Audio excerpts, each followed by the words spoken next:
자, 안녕하세요. 수송기술 두 번째 시간입니다. 두 번째 시간인데 저번 시간에 영상 촬영했던 부분에서 이제 새벽 시간이라서 선생님이 조금 빠뜨린 내용들이 있는 것 같아요. 혹은 설명이 좀 부족했거나. 그래서 처음부터 저번 시간에 배웠던 걸 간단하게 복습을 하고 진행하도록 하겠습니다. 자, 선생님이 처음에 수송기술이란하고 무엇이 궁금한가 넣어놨는데 책에 나와 있는 내용이라서 일단 넣어뒀어요. 엄청나게 중요한 내용은 아니에요. 남극에서 사람들이 어떤 수송수단이 필요한가에 대해서 물어보는 건데 대표적으로 이제 쇠빙선이라고 하는 것을 예시를 들어서 설명을 한 거예요. 이거 말고도 실제로 남극에서는 비행기도 많이 왔다 갔다 하고 사람들이 이제 주변에 를 돌아다닐 때는 스노우모빌이라고 스키 모양으로 생겨서 자동차처럼 운전할 수 있는 게 있거든요. 그런 수송 기술, 수송 수단도 사용을 할 뿐더러 주변에 이제 빙하를 뚫고 지나가야 되기 때문에 이런 쇠빙선을 간단하게 설명을 한 거였습니다. 넘어갈게요. 자, 이건 저번 시간에 영상 봤으니까 넘어가고, 자, 수송 기술이라고 하는 건 무엇이냐? 사람이나 물건을 한 장소에서 다른 장소로 이동시키는 기술을 말한다. 그러면 택배는 수송 기술의 예에 속할까요? 안 속할까요? 당연히 속하겠죠. 사람뿐만 아니라 물건도 이동시키니까. 자, 넘어갈게요. 그래서 책에 보면은 책의 131페이지 보면은 자, 다 폈죠? 자, 수송기술이란하고 설명을 했고 밑에 보면은 그림 4-1을 보면은 수송기술의 특성이 나와 있을 거예요. 그걸 설명한 겁니다. 첫 번째는 수단과 이동 통로가 필요하다. 그래서 수단은 설명했을 거예요. 자동차, 비행기 이런 것들. 그리고 이거는 이동 통로, 아우토반이라 그랬죠. 고속도로 아니면은 국도. 그 다음에 비행기가 뜨기 위해서 필요한 건 활주로, 그 다음에 교량, 자동차가 이동을 하죠.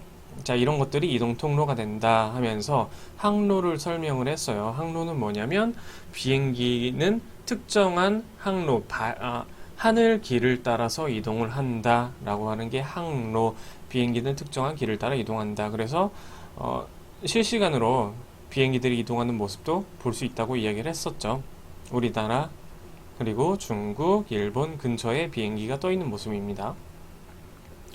그래서 이거는 저번 시간에 못 봤는데 한번 볼게요. 항공교통관제사라고 여러분들 공항에 가면은 높게 솟은 탑 같은 게 있을 거예요. 그 탑의 안에서 하는 일이 어떤 일이냐면 항공교통관제를 하는 일이에요. 어떤 식으로 일을 하는지 한번 보도록 하겠습니다.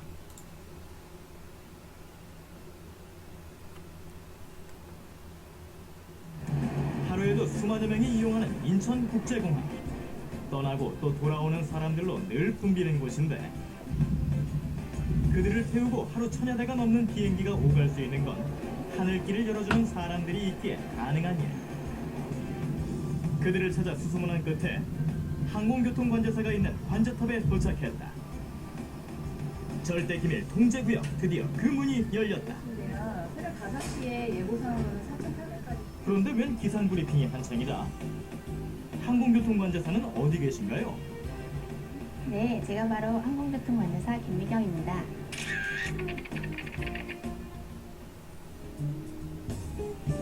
하루 종일 이곳에서 수많은 항공기의 움직임을 예리한 시선으로 지켜봐야 하는 항공교통관제사. 본격적으로 항공관제 업무를 시작하는데 구체적으로 어떤 직업일까? 네, 항공교통관제란 비행기가 지상에서 이륙하고 다시 비행장에 착륙할 때까지 비행하는 모든 비행 과정을 안전하게 마칠 수 있도록 항공교통 업무를 제공해주는 일을 말합니다. Thai 635 Roger, Ridgeway is correct. Counter rep 1.65 Good day. 그럼 항공교통관제사들은 항공기의 비행에 있어 어떤 역할을 하게 될까? 비행장 내에서 비행하는 항공기들과 비행장 내에서 이동하는 차량 및 지상 이동하는 항공기들을 통제하는 모든 업무를 총칭하고 있습니다. 네, 관탑입니다. 네, 접근 관제 업무란 이 레이더에서 보시는 것처럼 지금 여기가 인천공항인데요. 인천공항을 출발하는 항공기 그리고 인천공항으로 들어오는 항공기들을 공항으로 유도하거나 안전하게 항로로 갈 수 있도록 유도해주는 업무를 하는 것을 말합니다. 네, 항로관제 업무란요. 지금 보시는 것처럼 이게 항공기한테 저희가 전달하는 허가입니다. 항공기가 갈 수 있는 고도, 그리고 항공기가 갈 수 있는 길이 있는데요. 이 고도와 길을 항공기에게 사전에 배정해주는 역할을 하고 있고, 그 다음에 항로에 진입한 고고도의 항공기들을 관제하는 업무를 하는 것을 말합니다. 하루 종일 비행기의 길을 일러주느라 바쁜 항공교통관제사대. 뿐만 아니라 인접 항공교통관제소인 일본이나 중국, 북한과의 협조를 위해 하루에도 수십 통의 전화를 걸고 받아야 하는데, 네, 감사합니다. 노벤버 에코. 방금 말씀하신 노벤버 에코는 무슨 뜻인가요? 네, 노벤버 에코는 영어로 N이고 제 영문 이니셜인데요. 저희는 일을 할 때마다 항상 저희의 이니셜을 대게 되어 있습니다. 나중에 정보의 정확성이나 사후 책임 문제 때문에 반드시 이니셜을 대야만 합니다. 비행기 한 대를 이착륙시키기 위해서는 이처럼 다양한 업무가 필요하다. Departure frequency will be 125. 지금 하시는 업무는 어떤 업무이신가요? 클리어런스 딜리버리라고 하는데요. 이것은 항로관제소에서 비행 허가를 득해서 항공기한테 전달해주는 일을 하고 있습니다. 국내 항공기뿐 아니라 자, 이런 일을 하는 직업을 항공교통관제사라고 합니다. 이것도 굳이 따지자면 지원 시설과 안내 요소가 필요한 특성을 가지고 있다고 말은 할 수 있겠죠. 자, 넘어가도록 하겠습니다. 그 다음에 수송기술 특성 두 번째를 보면은, 자, 두 번째는 지원 시설과 안내 요소가 필요하다. 지원 시설이라고 하는 건 뭐냐면, 저번 시간에 사진 봤을 거예요. 비행장, 혹은 인천국제공항, 혹은 여객터미널, 그 다음에 버스 정류장 등, 혹은 주유소 등의 시설이 필요하다. 안내 요소는 표지판이나 내비게이션 같은 것들을 안내 요소라고 한다. 자, 지원 시설은 이렇게 인천국제공항, 여러 가지 사람들이, 외국인들도 많이 이용을 하는 시설이죠. 그 다음에 여객터미널 같은 것들, 그 다음에 내비게이션은 안내 요소, 그 다음에 사진을 보면은 주유소죠. 주유소 같은 것도 지원 시설. 자동차에서 이제 휘발유나 아니면은 연료를 넣는 거죠. 자, 그럼 여러분들 돌아다니다 보면 이런 표지판 많이 봤을 거예요. 이런 것들은 안내 요소에 해당한다. 넘어갑시다. 자, 세 번째를 보면은 에너지 자원의 영향을 받는다, 받음이라고 적혀 있는데, 쉽게 생각하자면 에너지를 사용한다 라고 생각하시면 돼요. 수송수단이라고 하는 게 석유나 천연가스, 전기 등과 같은 다양한 에너지 자원을 사용을 한다. 자, 그럼 에너지란 무엇인가? 에너지란 일을 할 수 있는 능력을 말한다. 이런 배터리 안에 화학 에너지를 저장을 해놓고 전기를 사용해서 일을 할 수 있다. 그 다음에 자동차 같은 것들도 이건 수소전기차라고 저번 시간에 설명을 했죠. 에너지를 사용해서 일을 한다. 어떤 일을 하느냐? 움직일 수 있죠. 사람이나 화물을 싣고 사람을 태우고 A 장소에서 B 장소로 이동할 수 있는 일을 한다. 자, 이건 증기기관차였죠. 여기 저번에 잉크가 들어가 있는데, 증기기관차, 석탄을 넣고 물을 끓여서 증기로부터 동력을 얻어서, 에너지를 얻어서 일을 한다. 넘어갈게요. 자, 에너지로 동력을 얻는다. 이거는 영상은 되는데, 영상은 한번 볼게요.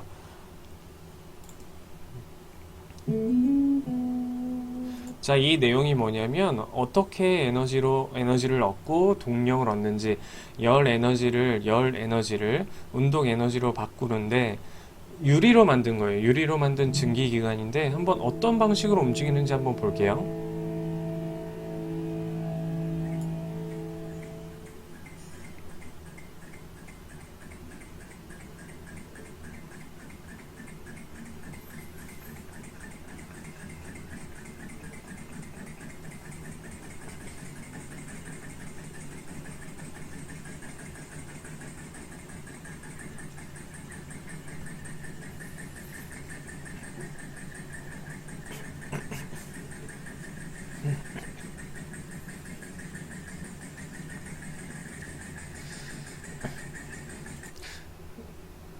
넘어갔네. 잠시만요. 이 영상에서 보면은, 여기서 보면은 열 에너지로 물을 끓이는 거예요. 물을 끓이면은 증기가 되니까 증기가 이 파이프를 따라서 증기가 들어가는데 얘를 피스톤이라고 해요. 그래서 증기가 들어가면서 운동 에너지로 바꿔주는 거예요.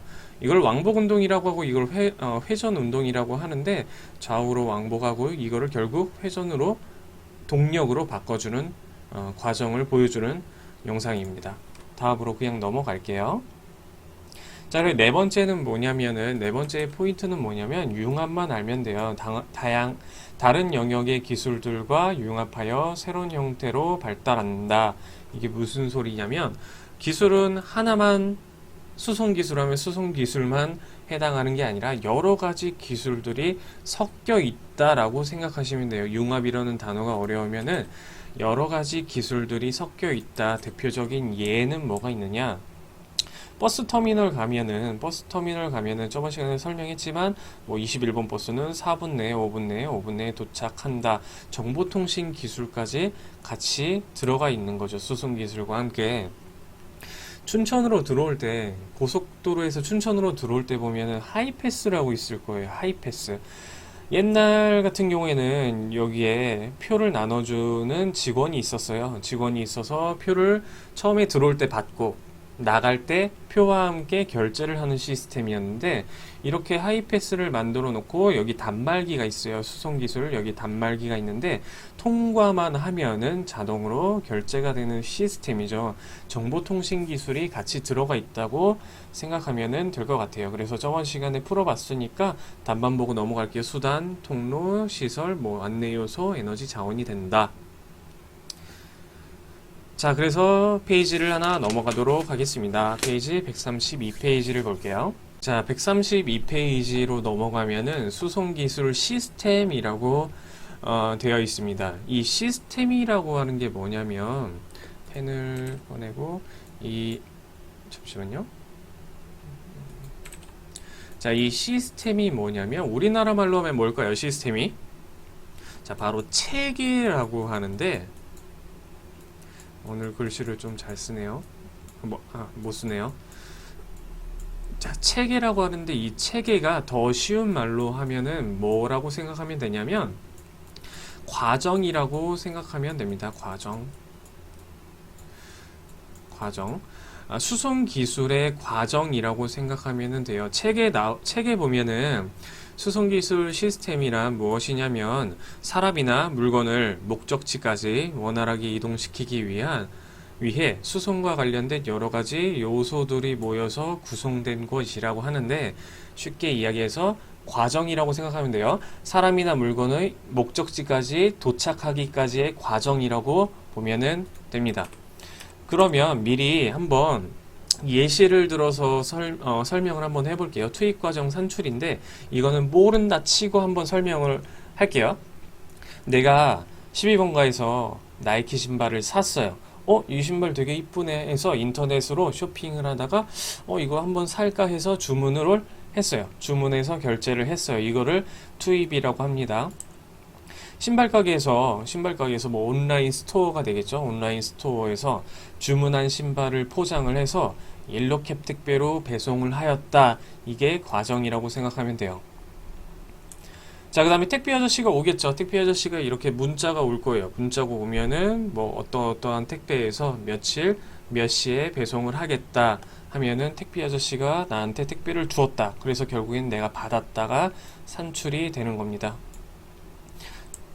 자, 그 다음에 내가 신발을 신어봤어요. 신발을 까서 되게 설레는 마음에 신발을 포장을 까서 한번 신어봤는데, 사이즈가 내가 260을 시켰는데 270이 온 거예요. 그러면은 사이즈가 잘못 왔으니까 반품을 해야겠죠.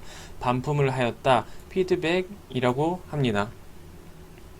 대충 어느 정도 감을 잡기 위해서 미리 말해본 건데, 이해는 조금 되시나요? 이런 과정을 수송기술 시스템이라고 하는데, 좀 더 구체적으로 알아보도록 하겠습니다. 자, 이 시스템은 투입하고 과정하고 산출 그리고 되먹임이 있는데, 되먹임은 영어로 하면은 피드백이라고 합니다. 투입하고 과정하고 산출하고 피드백인데 이 내용을 다 뭐 외운다기보다는 과정을 알면은 될 것 같아요. 과정을 어떤 방식으로 알면 되느냐? 한번 이 투입 과정 산출에 대해서 우리가 남춘천역에서 용산역까지 가는 법을 예시로 들어서 한번 설명을 해볼게요. 예시로. 자, 투입을 해야겠죠. 처음에는 투입인데 책에 이렇게 나와 있는데 일단 넘어갈게요. 넘어가고 처음에 내가 남춘천역에서 용산역까지 가려고 한다. 어떤 것들이 필요하느냐. 일단은 남춘천역까지 가야겠죠. 그쵸? 잠시만요. 잉크를 지우고. 자, 남춘천역까지 걸어가거나 아니면은 택시를 타거나 자가용을 이용해서 남춘천역으로 갑니다. 그럼 남춘천역은 아까 투입에 필요한 요소 중에서 뭐가 될까요? 자, 그렇죠. 시설이 되겠죠. 지원 시설이 남춘천역이 될 거예요. 이렇게. 자, 남춘천역까지 갔어요. 남춘천역까지 갔는데 역에 가면은 이렇게 전철 시간표가 나와 있어요. 시간표, 뭐 ITS 청춘, 평일에는 이런 시간, 토요일, 공휴일에는 이런 시간표가 있는데 이 시간표에 거의 딱딱 맞춰서 열차가 도착을 할 거예요. 자, 그럼 이런 시간표들은 이 투입에 필요한 요소 중에 뭐에 해당할까요? 자, 그렇죠. 안내 요소가 될 거예요. 안내 요소. 여기 보면 교통 표지판도 나와 있죠. 교통 표지판도 나와 있는데 이 시설물에 도착을 해서 남춘천역에 도착을 해서 내가 언제 어디서 몇 시에 ITX를 타야 되는지에 대해서 나와 있는 안내 요소라고 생각하시면 돼요. 자, 안내 요소를 보고 이제 승차권 자동 발매기로 가겠죠. 승차권 자동 발매기로 가는데 이런 식으로 키오스크 같은데 이런 전자식 발매를 해서 돈을 지불을 하면은 조그만한 표가 나올 거예요. 흰색 표가 나오는데 쌤도 그 표를 사용을 해봤는데 요즘에는 이제 어플이 있어요. 코레일 홍보는 아니지만 어플 받아서 승차권 사용하면은 용산에서 남춘천이든 남춘천에서 용산이든 QR코드를 찍고 손쉽게 승차권으로 이용할 수 있습니다. 예를 들면 뭐 승차권 자동 발매기 이런 것도 여기 보면은 어디에 해당할까요? 뭐 지원 시설에 해당을 하겠죠. 그쵸? 자, 이런 것들을 투입에 필요한 요소라고 합니다. 첫 번째 투입은 내가 과정을 제외하고 내가 처음에 어떤 수송 인력이나 수송 수단, 기차를 탄다. 자, 기차를 탄다. 수송 대상은 승객, 나죠.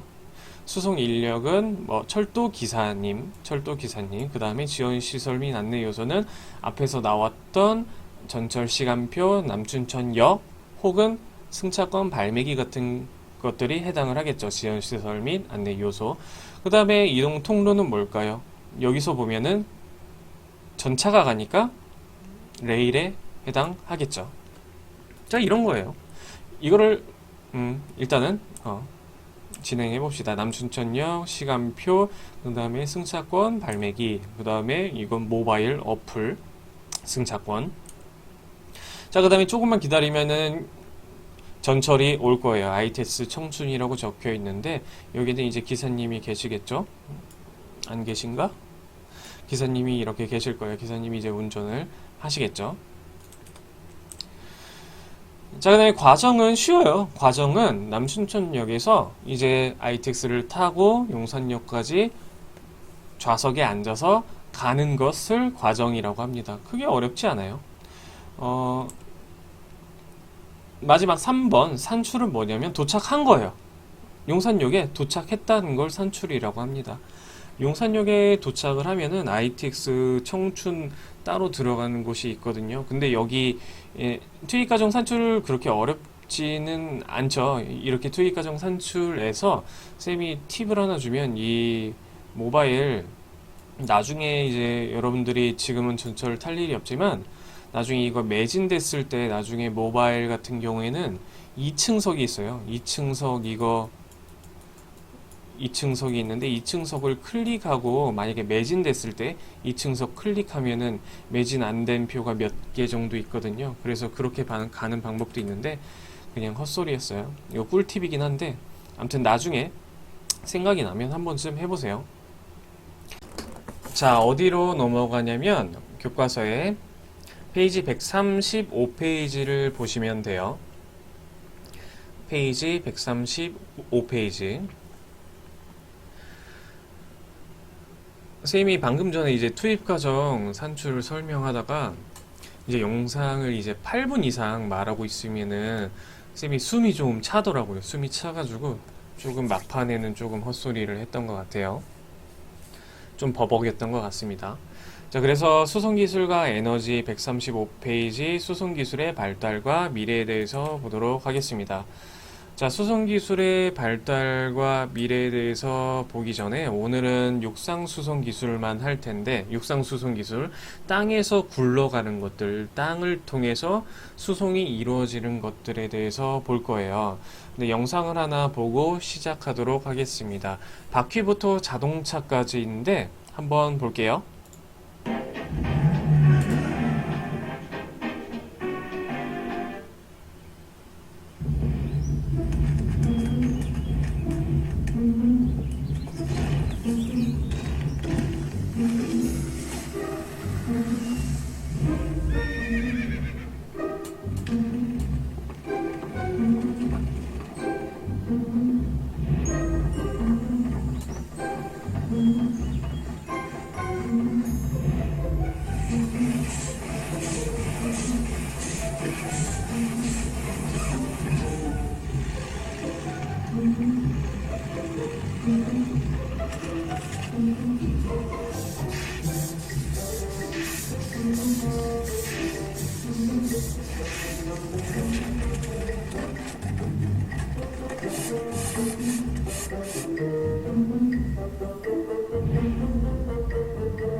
이 영상이 뭐냐면 사실 기아 자동차 광고예요. 기아 자동차 광고인데 여기 뒷부분은 뭐 크게 볼 필요는 없고 앞에 보면 이제 히스토리 오브 카라고 되어 있죠. 이게 자동차의 역사에 대해서 애니메이션이 잘 돼 있어서 넣어놨는데 처음에는 이렇게 바퀴가 굴러가죠. 처음에는 이렇게 바퀴가 굴러가면서 이 돌바퀴가 나무 바퀴로 바뀌고 점차 발전해서 이제 마차를 바퀴를 달아서 말을 동력원으로 삼아서 이동을 하죠. 이동을 하고 뭐 태엽장치 자동차 그 다음에 퀴뇨 자동차일 거예요. 뭐 증기기관을 활용을 해서 퀴뉴의 증기자동차 이런 식으로 육상수송 기술이 발달을 하게 되는데 간단하게 애니메이션이 있어서 한번 봤습니다. 자, 그래서 넘어가는데 이제 육상수송 기술에 대해서 배워야 돼요. 육상수송 기술 책을 한번 볼게요. 135페이지 선생님이 한번 읽어볼게요. 잠시만요. 펜으로 육상수송기술 육상. 자, 수레바퀴의 발명은 육상수송기술의 발달에 큰 영향을 주었다. 18세기에는 증기기관을 이용한 증기자동차가 개발되었고 19세기에는 가솔린 자동차와 증기기관차가 등장하였다. 이후 본격적인 수송시대가 열리면서 많은 사람과 대량의 화물을 수송할 수 있게 되었다. 라고 되어 있고 오른쪽에 그림 보면은 벤츠가 발명한 최초의 가솔린 자동차라고 그림이 하나 있죠. 자, 일단은 이 정도로 보고 한 장을 일단 넘어갈게요. 그림이 나와 있어서 136페이지, 7페이지를 보고 진행을 하는 게 훨씬 더 좋을 것 같아요. 육상수송 기술. 펜은 지우고 안 지워지네. 자, 육상수송 기술 이거 책에 나와 있는 내용인데 잉크가 안 지워지네요. 나중에 지울게요. 육상수송 기술 첫 번째는 통나무 굴림대, 사람의 힘을 이용한 통나무 굴림대, 동물을 이용한 수레마차. 그 다음에 두 가지로 나눠지게 되는데요. 위에를 보면은 자동차가 있어요. 증기자동차, 내연기관 자동차, 전기자동차. 근데 밑에 보면은 증기기관차, 디젤기관차, 고속철도, 즉 육상수송 기술은 두 가지로 결국 나눠지게 되는 거네요. 이 마차를 중심으로 자동차 아니면은 기관차로 나눠지게 됩니다. 근데 두 가지의 차이점이 있어요. 차이점이 뭐가 있을까요? 자, 맞아요. 두 가지의 차이점이 뭐냐면 이 위에 자동차의 이동 통로는 도로라고 하죠. 도로. 그리고 밑에를 보면은 이 기관차나 철도의 이동 통로는 이런 식으로 레일이 깔려 있는 걸 거예요. 두 개의 차이점이죠. 자, 그러면은 하나하나 보도록 하겠습니다. 처음에는 통나무 굴림대부터 볼 텐데 오늘은 마차까지만 할게요. 마차까지만 하고 다음 시간에 자동차하고 철도에 대해서 설명하도록 하겠습니다. 자, 통나무 굴림대를 봐야 되는데 잠시만요. 숨을 조금 고르고 시작을 할게요. 자, 일단은 자동차나 아니면은 기관차나 굴러가기 위해서는 바퀴라는 게 필요해요. 지금 이 사진이 바퀴예요. 근데 우리가 알던 바퀴랑 조금 달라요. 뭐가 다르죠? 그렇죠. 바퀴라고 하면은 완벽한 원형으로 되어 있어야 되는데 이런 식으로 원형으로 되어 있어야 되는데 이 사진을 보면은 원형 같긴 하지만 좀 더 사각형의 형태에 가깝죠. 이거는 수메르인들이 사용했던 여기다가 나무를 꽂았겠죠. 여기다가 네모난데 나무를 꽂고 돌바퀴예요. 수메르인들이 처음에 이제 발명을 했던 돌바퀴인데 사실 뭐 이걸 가지고 수레를 끌었다면 그렇게 완벽한 원형보다는 잘 굴러가진 않았겠죠. 자, 이거를 시작으로 만화책에도 되게 많이 나와 있는 내용이 뭐냐면 피라미드 건설할 때 이런 식으로 통나무를 밑에다가 통나무를 깔아두고 지금 이 두 사람이 통나무를 들고 가고 있죠. 이 큰 석회석 돌을 옮겨야 되는데 여기서는 사람들이 끄는데 밑에서 통나무를 받쳐두면 이 통나무가 먼저 빠지겠죠. 그러면 이 사람들이 드는 거예요. 이 사람들이 들어서 다시 여기 길을 걸어가고 통나무가 하나 빠지면 이 앞에 사람들은 여기 앞에다가 통나무를 놓겠죠. 그림 되게 못 그리네요. 자, 그 다음에 이런 식으로 계속 전진을 하는 거예요. 통나무를 놓고 다시 뒤로 가서 통나무가 빠지기를 기다리면 다시 앞으로 가서 통나무를 앞에다가 놓는 거예요. 그래서 통나무 굴림대가 바퀴의 역할을 하였다 입니다. 책에 여러분들 초등학교 때 혹은 중학교 때 봤을 수도 있죠. 초등학교나 중학교 때 이런 과학 도서 같은 데 보면은 이런 장면들이 나와 있을 거예요. 여기 돌을 올고 끌고 가면 좋을 것 같아. 직접 드는 것보다 가볍겠다.